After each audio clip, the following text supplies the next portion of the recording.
You're watching the KOAM Morning News on Fox 14. Today, an Oklahoma community is mourning the tragic loss of 6 students killed in a car crash. A little bit of a dreary morning across the 4 states. Not only some rain falling down, but lock in for 2 days of very cool temperatures. We'll have the latest from the Skywatch Weather Center. And why pay hundreds of dollars for a prom dress you'll only wear once? We'll introduce you to one high school junior who has figured out how to dance around that dilemma. All that and more coming up. The 4 states' most watched news starts now. Thanks for joining us for the KOAM Morning News on Fox 14. I'm Tanya Bach. Authorities arrest a second person in connection with the shooting death of a 15-year-old Chanute, Kansas teen. Police were called to the 200 block of Walnut, where they found Nasha Gregory with a gunshot wound on March 13th. She died at a hospital. According to court documents, 20-year-old Mackenzie Steves of Topeka is now charged with endangering the welfare of a child, contributing to a child's misconduct, and interference with law enforcement. Steves was arrested in Coffeyville.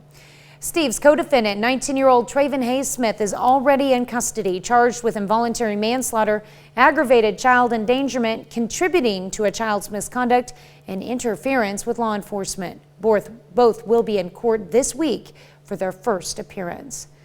Tragedy strikes an Oklahoma community as a car crash takes the lives of 6 students. The 6 students were in a car that collided with a semi-truck on U.S. Highway 377 near Tishomingo, Oklahoma yesterday afternoon. The Oklahoma Highway Patrol did not have details of the collision or the exact ages of the students, but says all 6 victims were female. Tishomingo Police School Superintendent Bobby Watham said in a Facebook post, the district had a great loss involving students from the district's high school and that our hearts are broken. The district made counselors available at the high school last night and says the school would be open today with a focus on the emotional well-being of our students.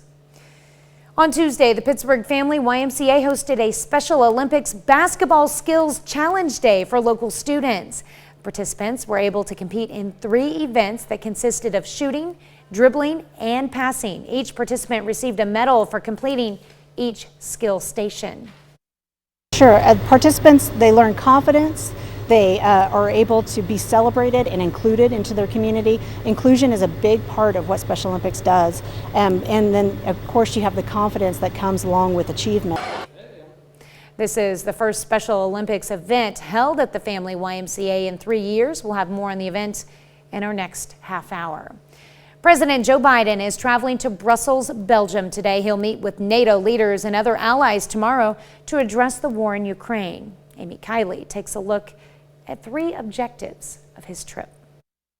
The president is traveling to Europe to ensure we stay united on all 3 critical fronts, helping the Ukrainian people defend themselves, imposing and increasing costs on Russia, and reinforcing the Western alliance. President Joe Biden is flying to Brussels today for an emergency NATO summit on Ukraine tomorrow. The White House says his first objective is to help the Ukrainians. Ukraine says some 100,000 people are trapped in the besieged city of Mariupol. I've got elderly parents and 4 pets that I will not leave. Thanks to good people and people who helped, it became possible. Other Ukrainians are battling to protect the capital Kyiv and other cities. And the UN says more than 3.5 million refugees have fled to neighboring countries to escape the fighting. I have a little baby. I love my family. I had plans, and now I don't have plans. Biden's second goal is to help impose further costs on Russia for its actions. You know who is ordering war and who is promoting it. Almost all of them use Italy as a holiday resort. So do not be a resort for them. The trip is also to show that the U.S. stands with its allies. The closer you are to this Russian threat, the more real it is and the more frightening it is. And so what's happening in Ukraine, people in the Baltic states like Lithuania, Latvia, Estonia, they can see it happening there. I'm Amy Kiley reporting. One of Andy Warhol's iconic Marilyn Monroe portraits could draw a record auction price for 20th century artwork. Auctioneer Christie's is expecting bids of around $200 million. The current auction record for a 20th century painting is a Pablo Picasso painting that went for $179.4 million in 2015. Now, Warhol's 40 square inch shot sage blue Marilyn will go on sale in New York in May. It's one of dozens of images the artist made of Monroe in the 1960s. Christie's described this one as one of the rarest and most transcendent images in existence. It's been shown at galleries including the Guggenheim Museum in New York, the Centre Pompidou in Paris, and London's Tate Modern. That'd be You're a pretty big cool. pop art fan. I know you always have been. That'd be pretty cool to have. I don't know, do you think it would fetch more than a Pablo Picasso painting though? Maybe? No? Yeah, Warhol pop art of Maryland. That's what they're looking at. Yeah. It's a cool piece. So it goes back to the old adage. Do you know how much that piece is worth? As much as people are willing to pay. You took the words right out of my mouth right there. Yeah. Yeah. What's it worth? We're going to pay the price. Oh, yeah. Right now we are looking at mostly cloudy skies, kind of an overcast, dreary morning throughout the 4 states.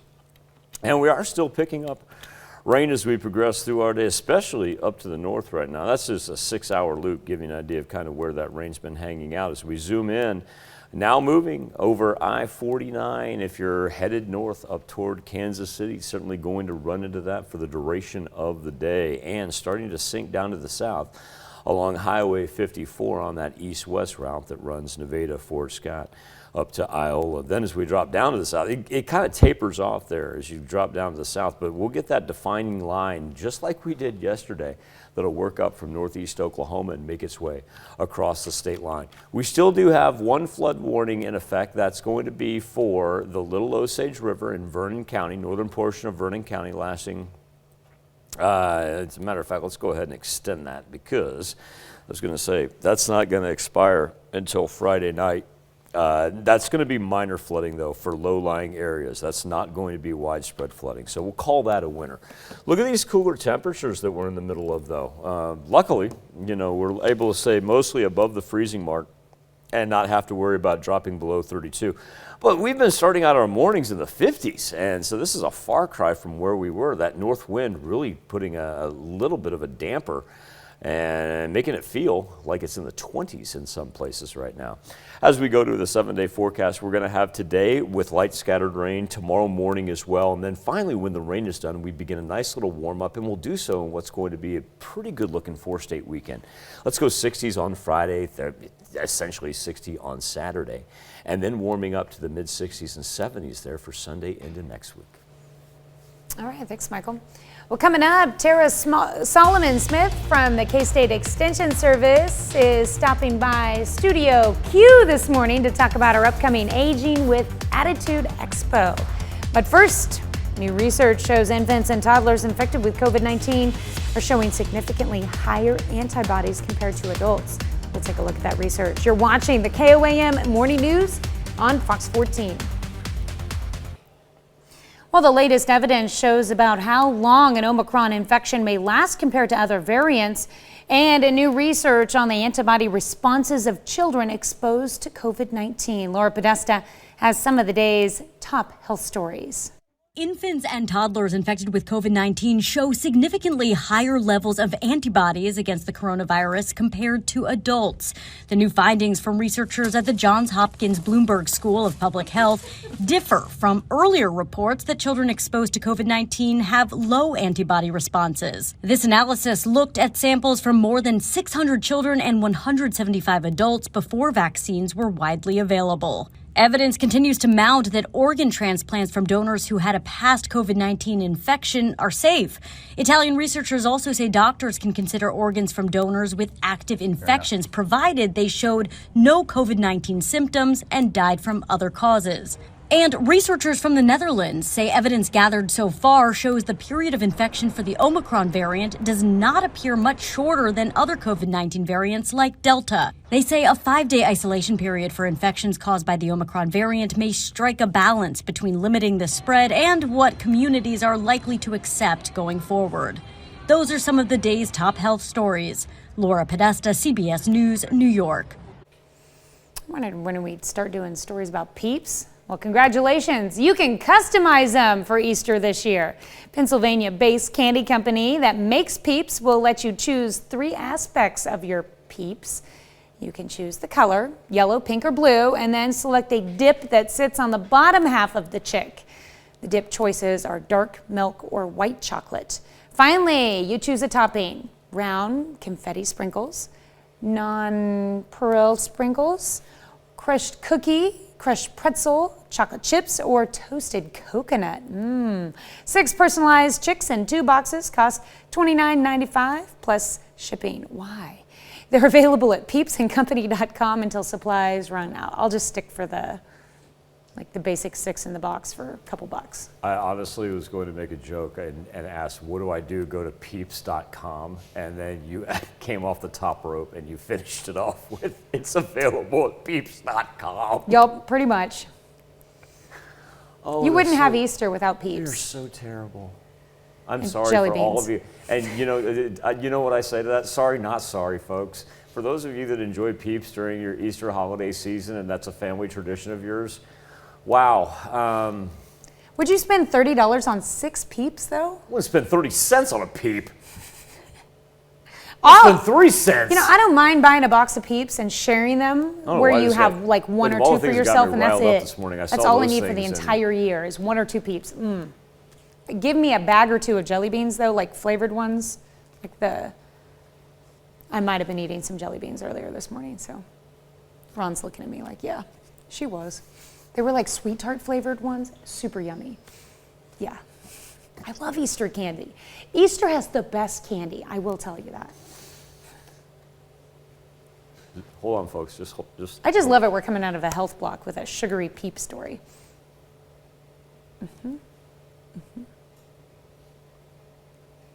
Michael's just watching these Peeps. Now you've all found out the formula.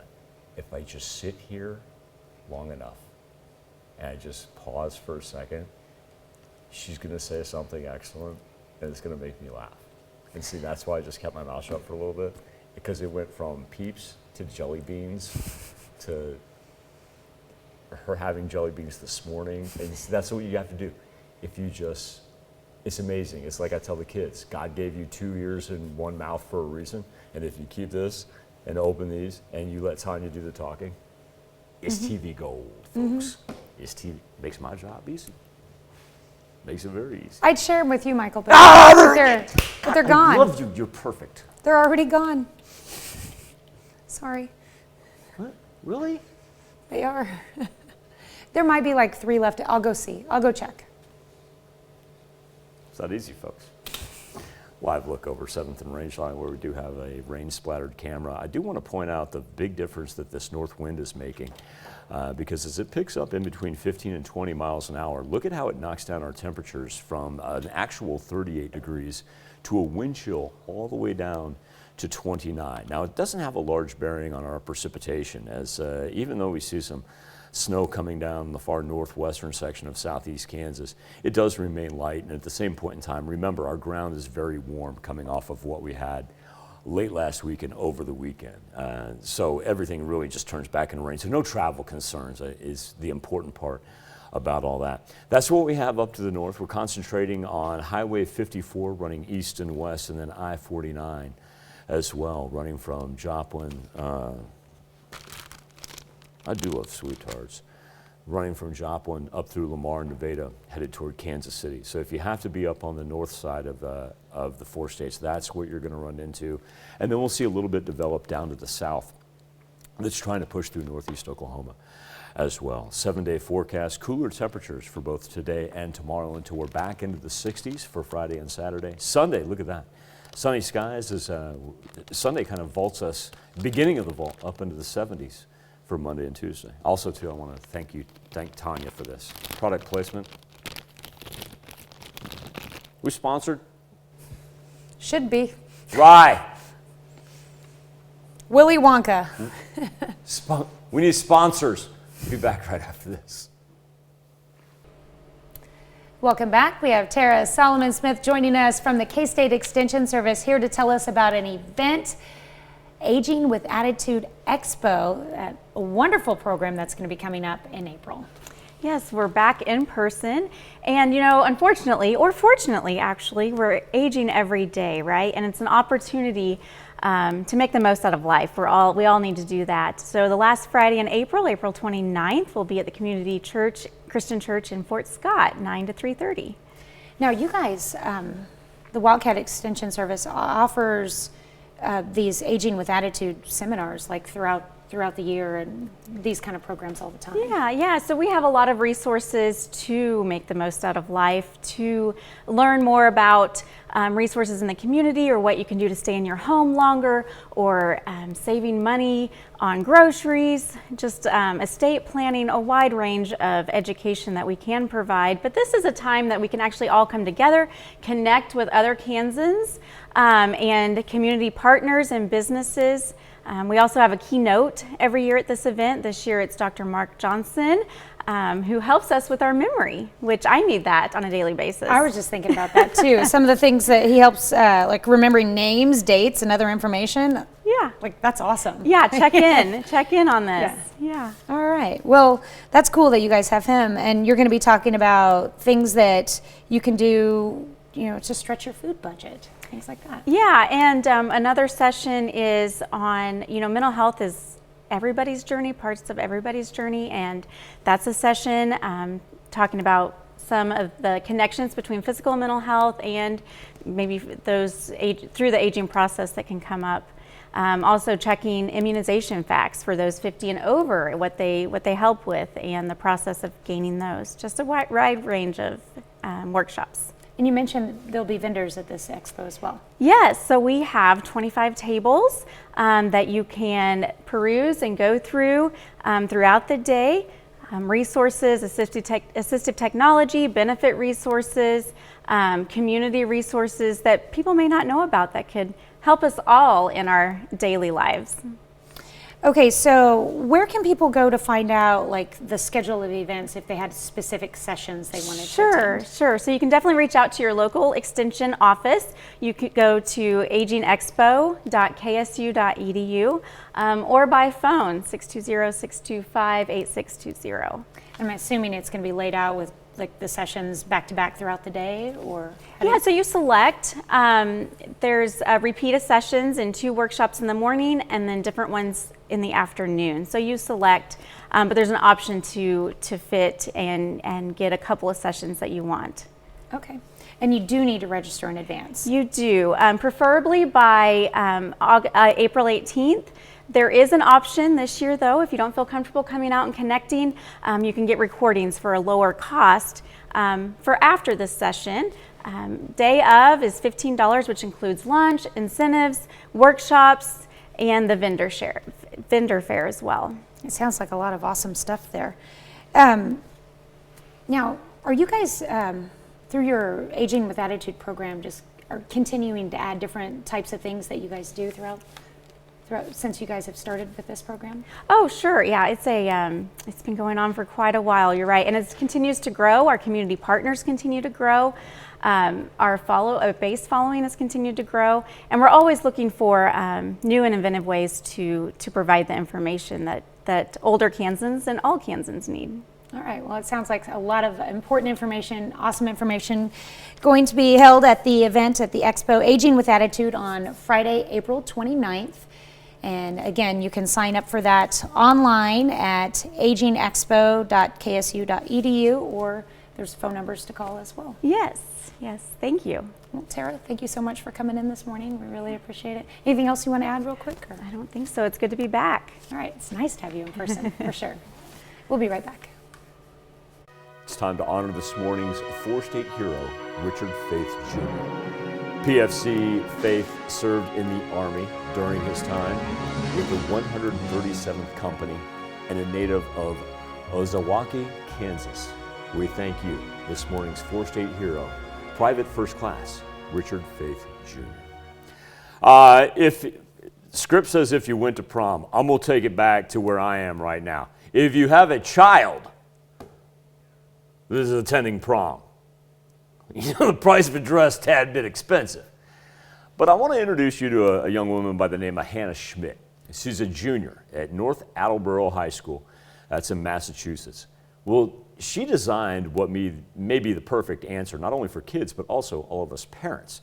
And so we asked Rachel Holt to kind of fill us in on the details. Like many high schoolers, Hannah Schmidt can't wait for prom.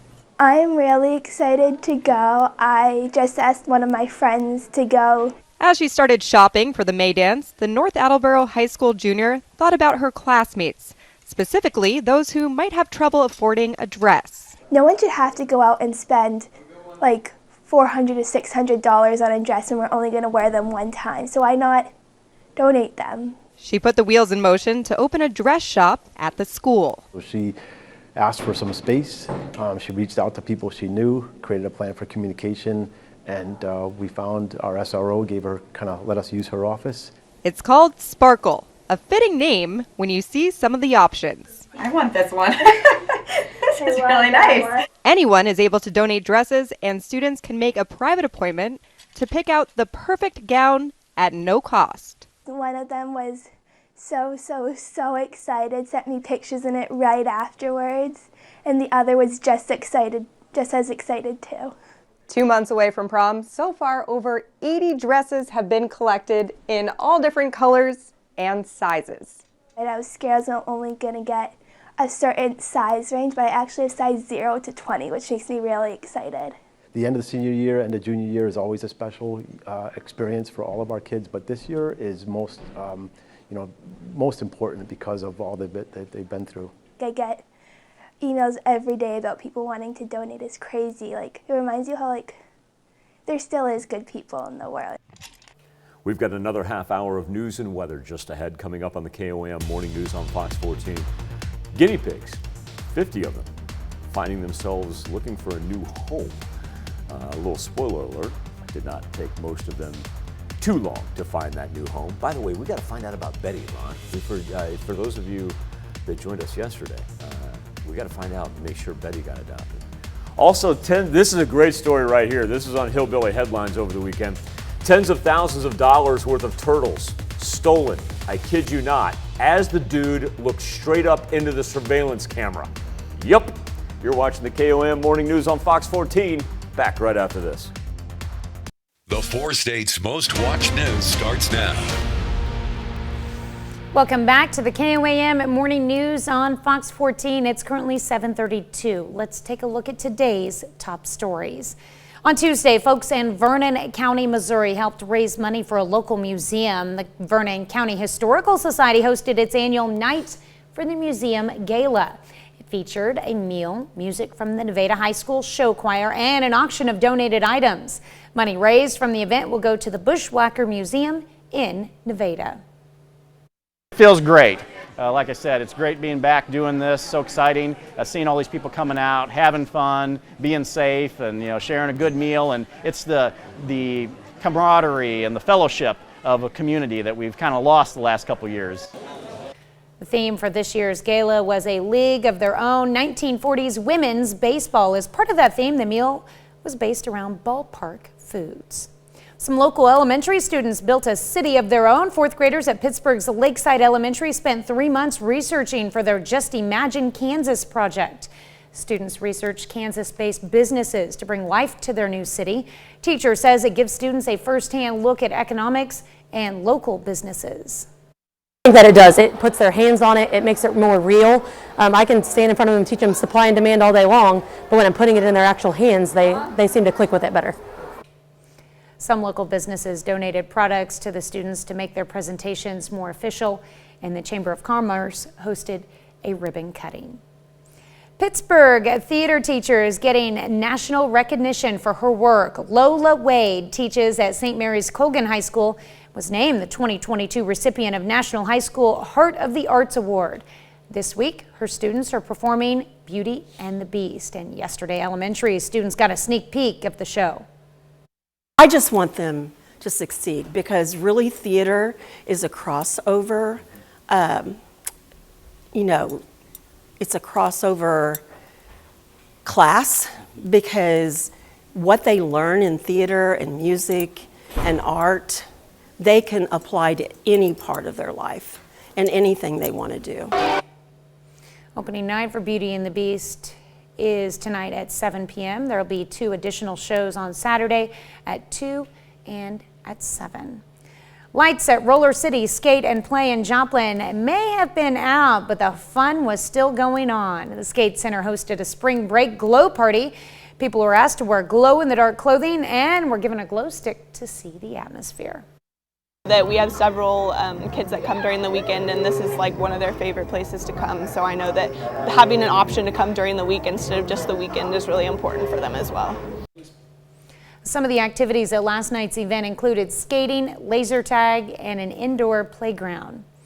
Local athletes yesterday showcased their basketball skills during an event hosted by Special Olympics Kansas. KOAM's Jalen Banks has more on how the event not only helps them brush up on basketball, but other skills as well.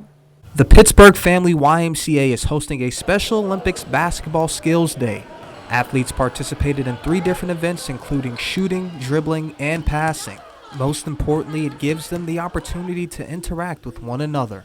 One of the great things, everybody thinks about the excitement of the competition, and that's all great and that's wonderful, but one of the things I like to watch is how everybody that doesn't necessarily get to see each other all the time, how those friendships start to form again, and how they're able to form new friendships with new people, and they have so much in common with each other. This event allows the athletes to experience the thrill of making a basket, dribbling the ball well, and making a good pass, but also the chance to feel something more. Participants, they learn confidence, they are able to be celebrated and included into their community. Inclusion is a big part of what Special Olympics does, and then of course you have the confidence that comes along with achievement. Athletes we spoke with enjoyed the events and encouraged others to get involved. My favorite activity was when we did speed dribbling because I'm really good at it. If anyone has special needs, I highly recommend to come to Special Olympics. In Pittsburgh at the Family YMCA, Jalen Banks, KOAM News. This is the first event Special Olympics Kansas has been able to host in almost 3 years. Looks like they had a lot of fun.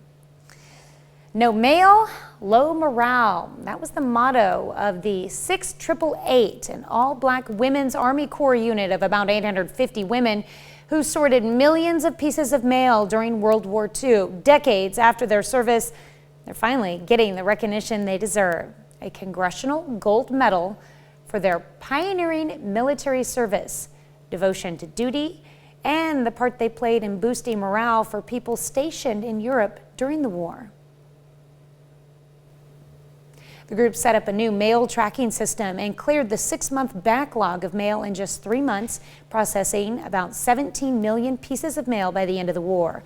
White House hasn't scheduled the awards ceremony yet. Speaking of historical events, I know you started off this segment by talking about the Bushwhacker Museum. Have you ever had the opportunity to go there? I have not. It's absolutely tremendous. For those of you that may be interested in Civil War history, whether it be the Jayhawkers of John Brown, whether it be William Quantrill and the Tiger Militia, and the fact that Nevada was burned to the ground. The Bushwhacker Museum it's just in the, well, I shouldn't say it's just, it is right where the Nevada Library is. And you can read about everything from the Civil War in the Osage to the Battle of Mine Creek to the way the city was rebuilt. And it's very interesting. And the one thing that I took away from that, and I always think about this, when the downtown fire happened in Fort Scott, because when Nevada was burned to the ground, everybody went to Fort Scott for supplies and whatnot. And there were people from Fort Scott that came back and helped rebuild Nevada on both sides of the Confederate and Union that worked to put that together. So if anybody's interested in it, especially if you have if you're interested in Civil War history, Bushwhacker Museum, Nevada, Missouri, just tremendous what they do up there. Current conditions over 7th and Rangeline. A rain-splattered camera is what we have right now. It's not raining hard, but it's not going anywhere either. And look at what that northwest wind is doing, cooling us down to the fact that we have a wind chill right now of 29 degrees. in Joplin. Give you an idea of exactly what we're looking at, because we've seen this band of elongated rain that's stretching from northeast Oklahoma now through portions of Cherokee, Labette, and making its way up towards Chanute. That's a relatively new band, and now we're developing some out on the eastern edge of southwest Missouri as well, while up to the north it has been constant all morning long. So if you're going to be on I-49 headed to the north, that's where you're going to run into it. Now, we're not looking at anything severe today by any means. As a matter of fact, we're pretty much done with our thunder and lightning. But as the rain sticks around, we grow from that 2.5 inches that we had. We'll get close to 3 inches of accumulation by the time the week is over. Finally, a little warm up by the time we get into Friday. That's when we'll get some sunny skies and get back up into the 60s. We'll be back with more KOAM Morning News on Fox 14 right after this. This morning on the KOAM News Now Instapoll and our Something to Talk About, a hotel in Phoenix, Arizona helping improve the lives of Afghan refugees who recently migrated to the United States. Not only the hotel giving them a paycheck that helps put food on the table, but also helping them and their families get back on their feet as well. Helped them get bank accounts, showed them how to use the bus, even constructed them a prayer room. Our question for you this morning is, would you take in refugees? And of course, this particularly kind of worldwide story right now, with the millions of people being displaced from Ukraine with the Russian invasion. 50% of you say no, that you would not. 43% saying yes. We appreciate everybody's engagement each and every morning. All right, as far as new homes for guinea pigs, yeah, so you got 50 of them. Yeah, that's right, 50 guinea pigs. Now I'm going to explain to you why they need a new home, and Kirsten Mitchell with the good news, how it did not take long for some of them to find a new home. At Becky Boyer's home, the newest addition to the family is settling right in. She loves lettuce and dislikes apples. Polly Pocket was one of 49 guinea pigs surrendered to St. Paul Animal Control on Wednesday. By Saturday, all were gone to rescues and foster homes. Cage, hay, food, water bottle, everything. Everything was set. We just needed to bring her home. From Becky and Egan to Mike and Rosemont. Our foster group leader, she was contacted my wife, and we said absolutely. Minnesotans stepped up. My wife and I have been doing it for 17 years now, and usually dogs, but we have a foster turtle. And now Cupcake. It's wonderful how many people, really step up and help out when there's animals in need. Both Becky and Mike think that their guinea pigs are pregnant, and with an average of 3 pups in a litter, experts say it's easy for their population to get out of control. The situation could have been so much worse. The last thing we want to do is shame someone that did come forward and was seeking that help, and they did the right thing. Rough Start Rescue was one of several organizations that picked up the guinea pigs. We just want to make sure people know that rescues, animal controls are a safe place to reach out to, and they're not going to be criticized for asking for help. They still have several waiting for their forever homes, while others may have already found theirs. Do you think you'll keep her? Probably. Be back with more KOAM Morning News on Fox 14. Some consumer news, including how a port has multiple months of shipping container backlog. As American businesses deal with supply chain issues, ports across the country are dealing with backlogs. Take South Carolina, for example. More than 24 ships off the coast of Charleston are waiting to deliver thousands of cargo containers loaded with goods. Nick Reagan reports on how the South Carolina Ports Authority is handling the situation. 12 consecutive months of record-breaking shipping containers. South Carolina ports have exploded in the last year, handling 46% more imports than last year, and that's causing a major backup. As of this morning, about 23,000 import containers on our terminals, about 8,000 of which are 15 days or more dwell time. That's unheard of. I mean, we used to think of dwell times in 3.5 to 4 days. Newsom says this is the same backlog we saw in Savannah last year as ships look for ports that are less busy. He says the system will balance itself out when consumer spending slows. We as a country are importing about 2.5 million TEUs a month, and the U.S. port industry has capacity for about 2 million TEUs a month. Not helping the situation is the truck driver shortage that South Carolina Trucking Association President and CEO Rick Todd says is expected to grow to about 200,000 positions in the next few years. Todd says the ports have trouble consistently handling all of the trucks they have right now. We've got limited hours available to us at the port in terms of its operations. Customs is a 9 to 5, or it operates more than that, but we're going to have to evolve, I think, over time into a much more expanded work day. Newsom says there are many long-term projects in the works to increase efficiency, but in the meantime, they're working overtime to try and clear up the backlog. We've extended our gate hours. We're running Sunday gates now for the foreseeable future. That may be longer term even. We have a rapid rail dray program. And really the effort is simply to clear containers off our terminals faster than they come in. South Carolina Ports Authority had hoped the backlog would be cleared up by April. That goal is looking less and less likely. We'll be right back with more after this, but first, let's take a look at the market prices before the opening bell.